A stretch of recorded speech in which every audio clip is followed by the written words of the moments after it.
Salam müəllimlər, xoş gördük hər birinizi. Bugün MIQ və sertifikasiya imtahanlarında düşən mövzular, hansı mövzular ki, digərlərinə nisbətən biraz müəllimlərə daha çox problem yaradırlar.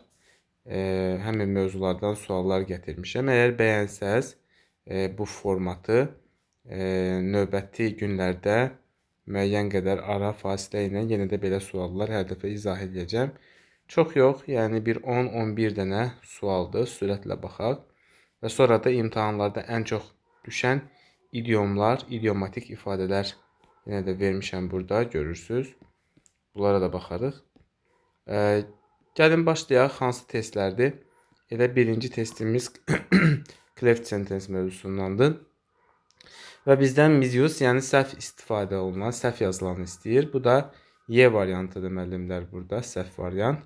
Nəyə görə? Çünki cleft sentence-də biz həmişə it was quruluşunu istifadə edirik. Bunu yadda saxlayın. Burada friends-in cəmdə olması sizi çaşdırmasın. Bu cəmdə də olsa, təkdə də olsa fərq eləmir. Buradakı isim nə olur olsun, biz burada it was istifadə etməliyik. Yəni it were yox. Yəni səhv cavab Y variantıdır. Həmişə it ilə başlamır, WH-lərlə, yəni what-la da, belə way ilə də bu formada başlaya bilər cleft sentence. O pseudo cleft adlanır. Həmin növ cleft cümlələr. Amma demək olar ki, ən çox istifadə olunan forması it was quruluşlarıdır. Bunu da yadda saxlayın. Sonra növbəti testimizdə inversiya yenə də problemli yerlərdən biri. İnversiyaya aid bir neçə cümlələr istifadə olunub. Deməli, inversiya nədir? İnversiya cümlənin başında müəyyən ifadələr olanda baş verir.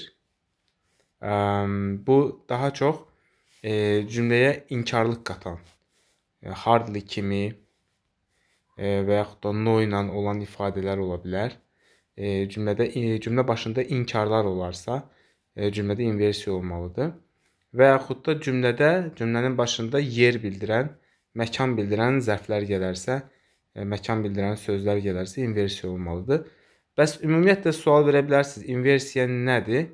İnversiya bir cümlədə, Azərbaycan dilində də belədir, cümlənin mübtədasından önə feilin keçməsidir. Bu əsas feil də ola bilər, köməkçi feil də ola bilər. İndi bu artıq inversiya dərsinin özünün qaydalarındandır.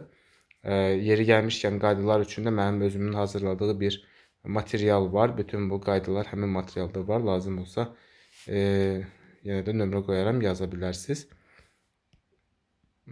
Çox adama da, səhv eləmirəmsə, çox adam da istifadə edibdir, yazıbdır, götürübdür.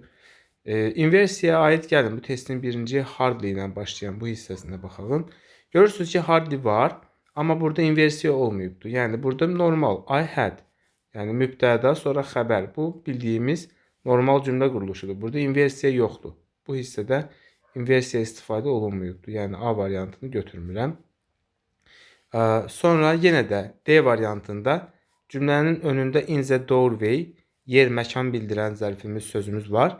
Amma görürsünüz ki, yenə də Martin mübtədadır, stud da xəbərdir. Yenə də normal cümlə quruluşu. Mübtəda xəbər, yenə də burada inversiya yoxdur. Bunlar bizə lazımdır. Mübtədadan önə feil keçsin. İnversiya olsun. Sonra deməli B variantı ilə Y variantında only when quruluşları var. Only when quruluşları var. Only when. Bu only when olan yerdə mürəkkəb cümlədir. Görürsünüz, 2 mübtədamız var, 2 xəbərimiz var. Mürəkkəb cümlədir. Və mürəkkəb cümlələrdə yadda saxlayın ki, mürəkkəb cümlələrdə inversiya baş cümlədə olmalıdır. Bir də deyirəm, mürəkkəb cümlədirsə, inversiya baş cümlədə olmalıdır. İndi bəs deyə bilərsiniz, nə bilək baş hansıdır, budaq hansıdır? Yəni mən biraz sıfırdan izah edirəm sizə. Yəni ola bilsin bilmirsiniz. Belə yadda saxlayın ki, bağlayıcıya, baxın bağlayıcıya bitişik hissə, bitişik cümlə həmişə budaq cümlə sayılır. Yəni hər iki cümlədə bağlayıcının, yəni only when-in yanındakı bu yer budaq cümlə sayılır. Bizə lazımdır inversiya baş cümlədə olsun. Mən baxıram ki, B variantında budaqda olubdur, olmaz. Amma Y variantında isə baxın baş cümlədə olubdur. Budaq cümlədə yox, baş cümlədə olubdur. Və Y variantı buna görə də bizim doğru cavabımızdır. Bir də deyirəm, only when budaq cümlədə yox, baş cümlədə olmalıdır inversiya. Will aydan, yəni önə keçibdir və doğrudur Y. İndi bəs hansısa variant qalmışdı? Hə, C variantı niyə olmadı? C variantında hardly when düzgündür və inversiyada var, amma problem nədir? İnversiya artıq burada olubdursa, ikinci tərəfdə niyə olsun ki? İkinci tərəfdə artıq inversiya olmaz. İkinci tərəfdə artıq inversiyaya ehtiyac yoxdur. İnversiya mürəkkəb cümlədə bir tərəfdə olmalıdır. Və yadda saxlayın ki, hardly, when, scarcely, when, no sooner than kimi belə ikili bağlayıcılarda cümlənin bu hissəsində, birinci hissəsində edirik. Daha burada baş budaq deyə ayırmırsınız. Çünki burada da hər iki tərəfdə var bağlayıcı. Belə ikili bağlayıcılarda cümlədə bu hissədə hardly'dən sonra və yaxud da no sooner than-də no sooner-dən sonra. Yəni birinci tərəfdə olur. Burada amma ikinci tərəfdə də hər iki tərəfdə ediblər. Buna görə burada səhv var. İkinci tərəfdə olmamalı idi. Doğru cavabımız Y variantı, only when və baş cümlədə inversiya quruluşu Y doğru cavabdır. Sonra 4-dən 4 preposition söz önü dərsindəndir. Baxaq burada nə olacaq? Deməli. Incorrect. Yanlış istənilir. Testin şərtində diqqətli olaq. Anxious for nəyəsə görə narahat olmaq. Olar, düzdür. Ashamed of utanmaq. Əzbər ifadələrdir, yəni bunlar tərcümə də yox, əzbər ifadələrdir. Ashamed of düzdür. Elə C variantındadır səhv cavab. Vitaminlə zəngin olmaq. Rich in, bu bir əzbər ifadədir. Rich in vitamin. Yanlış cavab C variantıdır. Bizə də yanlış cavab lazım idi. C variantı. D variantında worry about nəsə haqqında narahat olmaqdır. Agree to da nəyəsə razı olmaqdır. Deyə bilərsiniz agree with. Bəli, agree with də var. Agree with daha çox bir şəxs istəyir. Yəni kimlənsə razı olmağı əsas götürür. Agree with. Kimsə ilə razı olmaq. Amma burada yəni bir insan yox, bir nəsə bir şey. Yəni təklifə qarşı mən fikrimi bildirirəm. Mən təklifə razıyam. Təklifə. Agree to da doğrudur burada. Bizim səhv cavab lazım idi. O da rich'dir. Rich with yox, rich in olmalı idi. Səhv cavab C variantı olacaq. Sonra növbəti testimizdə bağlayıcıdandır. She could go to the party. O şənliyə gedə bildi. She could go to the party. Şənliyə gedə biləcəkdi. She could stay at home, read book. Deməli, hansı bağlayıcı? Burada sanki seçim var. Tərcümə eləmək lazımdır bağlayıcı dərsində. Seçim var burada. Tabesizlik, coordinating conjunction, tabesizlik bağlayıcısı istəyir bizdə. Deməli, deyir ki, o ya şənliyə gedəcəkdir, ya da evdə qalıb kitab oxuyacaqdır. Ya da və ya, yaxud. Hansı bağlayıcıdır bu? Or bağlayıcısıdır. Yəni, bir insan həm şənliyə gedib, həm də evdə qalıb kitab oxunması mümkün deyil. Burada and yaza bilməzsiniz. Ya bunu edəcək, ya bunu. Yəni, burada biz or bağlayıcısını istifadə edirik. Or bağlayıcısı. Birinci tərəfdə. İkinci cümlədə he finished his homework early. O deyir, ev tapşırığını erkən bitirdi. Finish. He went out to meet his friends afterward. Dostlarıyla görüşməyə getdi. Burada olar, burada bir ardıcıllıq var. Burada and yazmaq olar, bəli. Ev tapşırıqlarını erkən bitirdi və dostlarıyla görüşməyə getdi. Və Y variantı doğru cavabımız olacaq. Y variantı doğru cavabımız olacaq. Sonra ikinci testdə bu hansı? Bu da reduction dərsindəndir. Reduction, qısaltmalar dərsindəndir. Cümləni reduce edirik. Burada bu da çox çaşdıran dərslərdəndir. Deməli, burada nəzərə alın ki,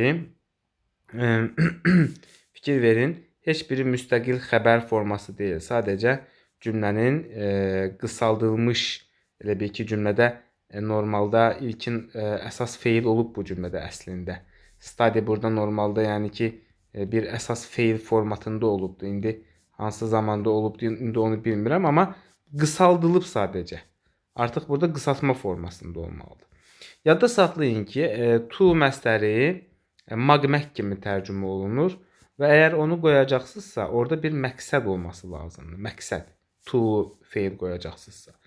Və bir də to məsdəri daha çox cümlədə özündən sonra the last, sonra the next və yaxud da sifətin üstünlük dərəcəsi və yaxud da sıra sayıları the first, the second. Daha çox bunlar olanda biz to məsdəri istifadə edirik. Burada isə görürsünüz ki, yoxdur. Yəni to məsdərləri bu məqsəddən olur. Bəs sonra studied verb 3 forma, yəni feili sifət 2, participle 2, bir də ing forma, yəni verb 4, participle 1, feili sifət 1. Bunlar hansı nə vaxt istifadə olunur? Baxın müəllimlər, əgər buradakı boşluqdakı feili mübtəda özü icra edirsə, işi mübtəda özü görürsə, ing strukturu istifadə olunmalıdır. İşi özü görürsə mübtəda. Yox, əgər burada feilimiz məchul versiyadadırsa, iş görülürsə, burada artıq verb 3 quruluşu istifadə olunmalıdır. Məchul forma, yəni feili sifət 2, verb 3 quruluşu istifadə olunmalıdır. İndi bu cümlədə deyir ki, English and business at university, Elif is looking for a job in an import office international company. Aydındır, burada study'də oxumaq, təhsil almaq, öyrənməkdir. Universitetdə ingilis dili və biznesi ixtisasını oxuduqdan, öyrəndikdən sonra belə çıxır da məna. Elif getdi bir beynəlxalq şirkətə iş axtarmağa getdi. Aydındır hər şey. Burada işi görən Elifin özüdür. Burada yəni oxuyan Elifin özüdür. Burada yəni məchulluq bir şey yoxdur. Burada studied feilini yaza bilməzsiniz. Burada to məsdəri də magmək də yoxdur. Oxumaq deyil. Yəni oxuduqdan sonra. Yəni oxuduqdan sonra burada magmək yoxdur. Və işi görəndə Elifdir. Burada məlum formadır. C variantında buradakı ing yazsalar da yenə də baxın burada being, to be verb 3 quruluşu istifadə olunub. Being studied oxunulduqdan sonra yenə də məchul forma istifadə ediblər burada to be verb 3. Yenə də bu işə yaramır. Bizə nə lazımdır? Bizə lazımdır məlum forma. Having studied. Bəs deyə bilərsiniz, burada niyə D variantında sadəcə studying yazıb keçmədilər? Niyə ing yazıb keçmədilər də? Having studied yazıb keçdilər. Bitmiş forma, perfect forma istifadə edədilər. Baxın müəllimlər, bu participle-ın bitmiş formasıdır. Normalda bu formada olmalıydı, sadə. Amma burada have ilə verdilər, yəni perfect-də verdilər. Perfect-də o zaman verirdilər ki, cümlədə bir ardıcıllıq olsun. Yəni eyni vaxtda olmur. Eyni vaxtda olsaydı studying verərdilər. Bax bu birincini. Amma burada eyni vaxtda deyil. Birinci bir şey olub sonra bir şey. Orada artıq keçmişə keçirmək üçün perfect have verb 3 quruluşundan istifadə edirlər. Yadda saxlayın. Burada da bu adam universiteti birinci oxuması lazımdır ki, əlində bir diplomu olsun və sonra getsin, iş axtarsın. Buna görə birinci oxuduğuna görə bu insan, ona görə D variantında perfect quruluşu istifadə ediblər ki, zaman fərqini yarada bilsinlər. Sonra 12-də adverbial clause of time, yəni zaman budaq cümlə istəyirlər bizdən. Əslində bunlar sadədir. Misal üçün, she didn't look very happy when I told her what happened. Mən onda deyir nə baş verdiyini deyəndə o xoşbəxt görünmürdü. Baxın mənimlər, bu tapmaq sizdə problem yaradırsa, baxın bura qədər ki hissəni bir saxlayın, bax bu hissəni bir saxlayın və cümlənin baxın bu baş cümlə hissəsini oxuyun. Bayaq dedim də, bağlayıcıdan sonraki hissə budaq cümlədir. Yəni budaq cümləni bir atın. Baxmayın. Bu baş cümlə tərəfi oxuyun, bir mənaya baxın. She didn't look very happy. O çox xoşbəxt görünmürdü. Nə zaman? Çıxır məna. Nə zaman? Mən ona nə baş verdiyini deyəndə. Bu, bəli, time'dır. Adverbial clause of time'dır. Olur. Amma bizə deyir without, yəni time olmadan işlənmiş cümlə. Yəni zaman budaq cümləsi olmasın. Burada A bəndində zaman budaq cümləsidir. B bəndi. After he graduate. Bax, after olan hissəyə dəymirəm, keçirəm baş cümləyə. Yəni bağlayıcının olduğu hissə dedim ki, budaq cümlədir. Budaq cümləyə dəymədən keçirəm baş cümləyə. Bax, baş cümləyə. He moved to Mexico. O Meksikaya köçdü, daşındı. Sual çıxır. Nə zaman? Universitetdən məzun olduqdan sonra. Yəni də zaman budaq cümlədir. C variantında you can stay here as long as you like. Sən deyir burada qala bilərsən as long as you like. Yəni istədiyin qədər, nə zaman ki istəyirsən. Yəni istədiyin müddətcə qala bilərsən. Burada as long as yəni zamanın uzunluğundan söhbət açılır. Yəni istədiyin qədər uzun müddət qala bilərsən. Yəni you can stay here. Sən burada qala bilərsən nə qədər? As long as you like. İstədiyin qədər uzun müddət. Yenə də burada zaman budaq cümlə istifadə olunub. D variantında I had my breakfast. Mən səhər yeməyimi yedim. Nə zaman? Before I left home. Yəni evi tərk etməmişdən əvvəl. Yenə də burada baş cümlə tərəfə baxdım və tapdım. Y variantı qaldı bir dənə. Burada da when var, amma maraqlıdır. Görək nə deyir. Burada when'in olduğu, when'dən sonraki budaq cümlə tərəfini çıxaq. Baş cümləyə biz sualımızı verək. Bura. I can ask the teacher. Mən müəllimdən soruşa bilərəm. Baxın, mən müəllimdən soruşa bilərəm. Sual çıxır, nəyi? When our next exam will be. Bizim sonraki imtahanın nə zaman olacağını. Baxın, nəyi soruşa bilərəm? Bizim sonraki imtahanın nə zaman olacağını. Baş cümləyə sual verdim. Mən müəllimdən soruşa bilərəm. Əsasən də bu askdır, want to know'dur, wonder'dır. Yəni soruşaram, bilmək istəyirəm. Bunlar hamısı tamamlıq budaq cümlənin elə bir ki suallar olur. Nəyi? Bilmək istəyirəm, nəyi? Maraqlanıram, nəyi? Burada da tamamlıq budaq cümlədir. Nəyi sualına cavab verir. Yeməlidir. Sonra mood dərsindən bir dənə sualımız və burada zero conditional form, zero conditional istənilir bizdən. Zero conditional'ın düsturunu bilirsiniz. Yəqin ki, ifdən sonra indiki sadə bir cümlədə vergül buraxırlar. O bir tərəfdəki feilimiz də yenə indiki sadə. İndiki sadə, indiki sadə. Bu olur düstur. İndiki sadə, indiki sadə. Elə A variantıdır da bu. Make, keep. Görürsünüz? İndiki sadə, indiki sadə. Digərləri niyə olmayıb? Baxaq. Elə Y variantı avtomatik görürəm ki, bu second conditional'dır. Keçmiş sadə. O bir tərəfdə də would, could düsturu. B, C, D. Burada da ifdən sonra B variantında ifdən sonra he is. Burası yaxşıdır. İkinci tərəfdə will be. Will be şərbi. Bu artıq first conditional'dır. Ifdən sonra indiki sadə. O bir tərəfdə will shall'lər. Artıq bu will shall da ola bilər burada. Modal feillər də ola bilər burada. Must filan da ola bilər. Əmr cümləsi də ola bilər. Bu artıq first conditional'dır. First conditional'dır. Oldu? Deməli, bir də deyirəm, B variantına baxın. Ifdən sonra indiki sadə. Digər tərəfdə will shall. Oldu? C variantına baxın. Ifdən sonra yenə indiki, bu dəfə əmr cümləsi. İkinci tərəf əmr cümləsi. D variantında yenə də ifdən sonra indiki sadə, bu tərəfdə must modal feili. Bayaq dedim də, ifdən sonra indiki sadə, digər tərəfdə ən çox will shall-i görürük. Amma must modal feilləri də olur, must kəndi. Və həmçinin əmr quruluşları da olur. Bu first conditional'da var. First'dür. Yəni bunu zero ilə səhv salmayın. Zeroda indiki sadə quruluşu istifadə olunur. Sonra gerundlu variant istəyir. Gerund participle-la qarışdırılır. Gerund daha çox bizim dilimizə magmək kimi tərcümə olunur. Magmək. Elə tuğlu məstərlə eyni mənaya gəlir. Yəni tuğlu məstərlə eyni cür tərcümə olunur. Sadəcə burada ayı gerundda ayı incə olur da bunu bilirik. Deməli, üzr istəyirəm, nəsə biraz boğazım. Belə bir şey deyim, elə variantımız düz gözümüzün qabağındadır, bəllidir. Yadda saxlayın. Əgər ingilis dilində 2 dənə feil ard-arda gələrsə və bu ikinci feilin axırında ing olarsa, ya da saxlayın ki, bu gerunddur. Yəni başqa bir şeyə ehtiyac yoxdur. Bu gerunddur.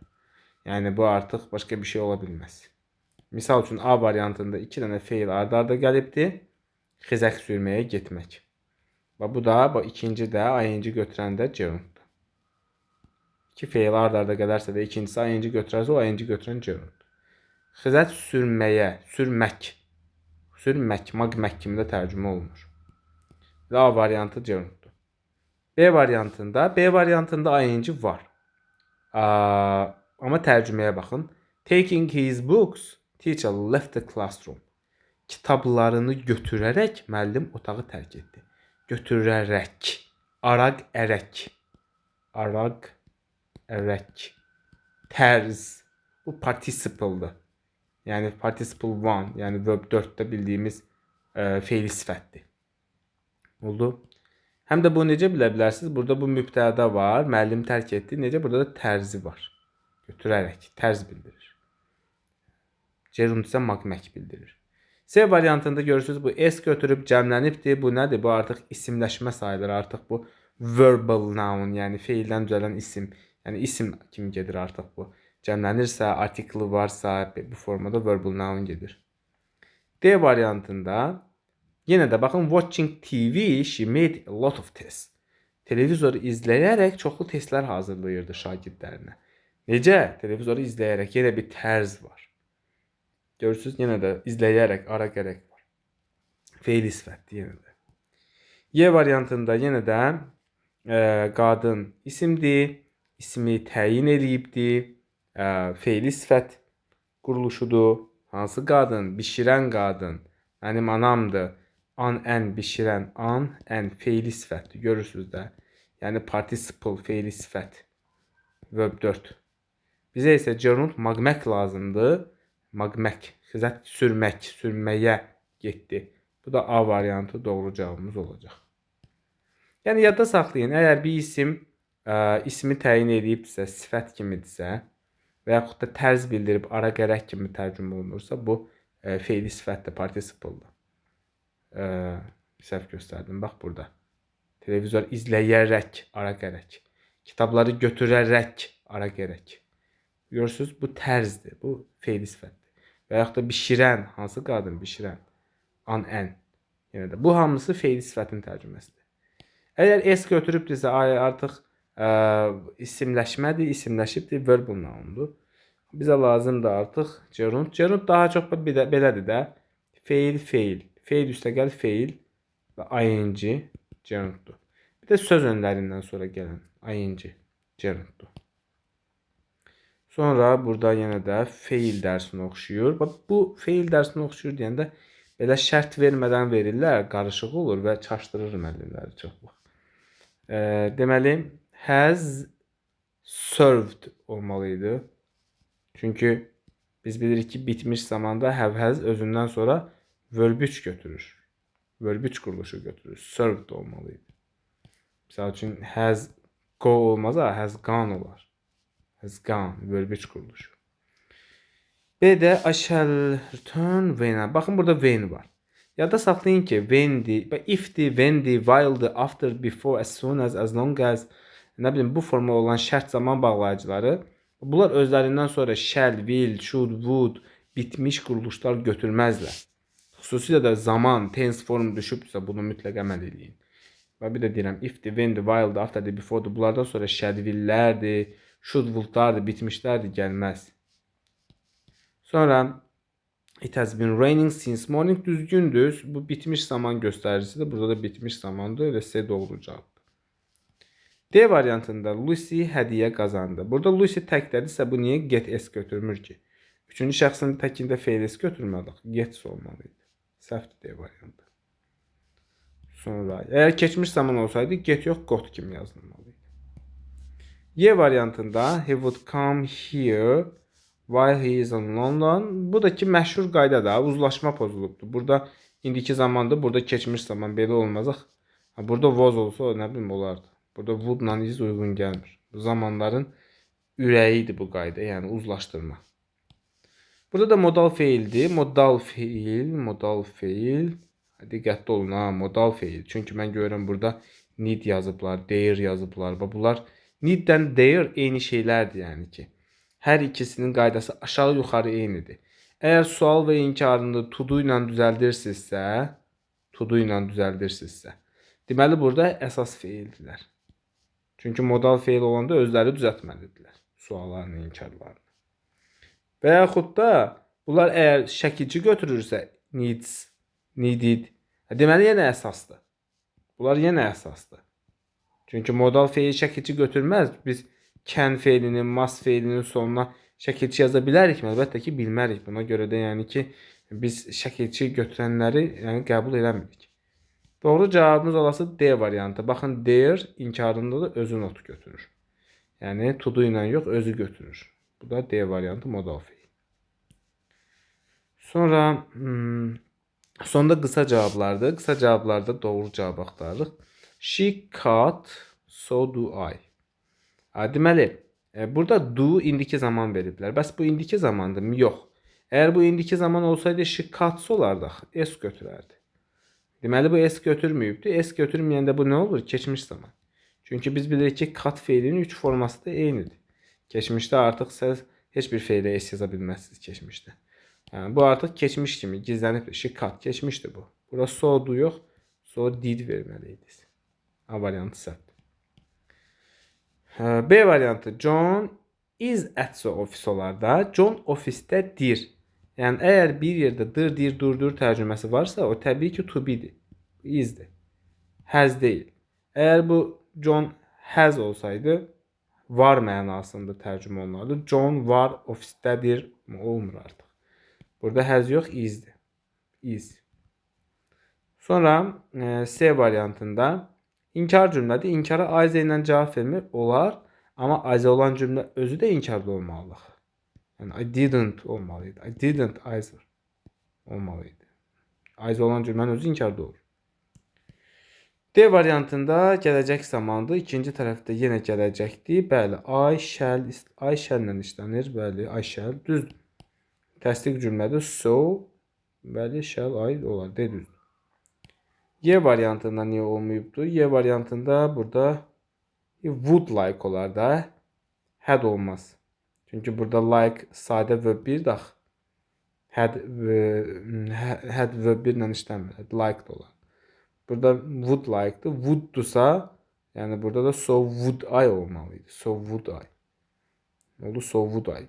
Do like da olmaz yəni. Do'nu belə qısaltmarıq biz. Yəni burada so would like. He would like, I would like. Yəni bu formada would like ifadəsidir. Burada do yox, would olmalıydı. Doğru cavabımız oldu D variantı. Və burada da müəllimlər dərsin sonunda da belə çox belə lazım olan mig üçün ifadələrimiz var bizim burada. Bu ifadələrdən də baxa bilərsiniz. Belə. Sağ olun, növbəti videolarda görüşərik və bir də İngilis dili sıfırdan danışıq adında bir video yükləyəcəm. Əslində bunu niyə elədim? Çünki danışıq üçün yazanlar çox idi. Danışıq üçün, speaking dərsləri üçün də belə deyim də. Və buna çatdıra bilmədiyimə görə özüm bir material hazırladım. Sıfırdan danışıq. Sıfırdan danışıq və inanıram ki, bu material çox kömək edəcək. Əslində indiyənə qədər mən heç fikirləşmirdim belə bir material olsa hansı ardıcılıqla getmək olar. Amma hazırladım və sonunda həqiqətən də çox bəyəndim öz hazırladığımı, öz xoşuma gəldi. 170-180 səhifəlik bir materialdır, qaydalar sıfırdan. Və sonunda da bizim bu il şagirdlərimizə 11-ci sinifdə 100 sözlük inşa düşəcək. Özüm onları yazmaq üçün ifadələr, qaydalar hazırladım və özüm 40 dənə inşa nümunəsi vermişəm. Birinci İngiliscəsi, sonra Azərbaycanca tərcüməsi onlar da var sonda. Belə, yəni bu videolardan sonra o videoları da izləyərsiniz. Sağ olun, görüşərik.